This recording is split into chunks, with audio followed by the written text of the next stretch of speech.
Today I'm going to show you how to make one of my favorite dishes, Spanish omelette. Cut some onion, pour some olive oil in a pan and fry the onion for 2 or 3 minutes. Don't forget to stir the onion all the time, don't let it burn. Cut 3 or 4 small potatoes into small thin pieces.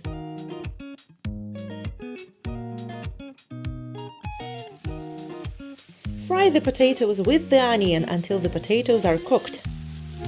Again, don't forget to stir. You can add a little salt. Break 3 or 4 eggs into a bowl.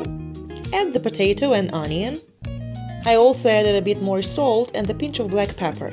Carefully mix everything together. Also, I decided to add some chopped greens, parsley and dill. Mix it all together. Pour the mixture into the frying pan. Fry for about 3 or 4 minutes until there is a light crust. Then flip it over like a pancake. Cook the other side of your omelette for another 3 minutes. Et voilà! Enjoy your meal!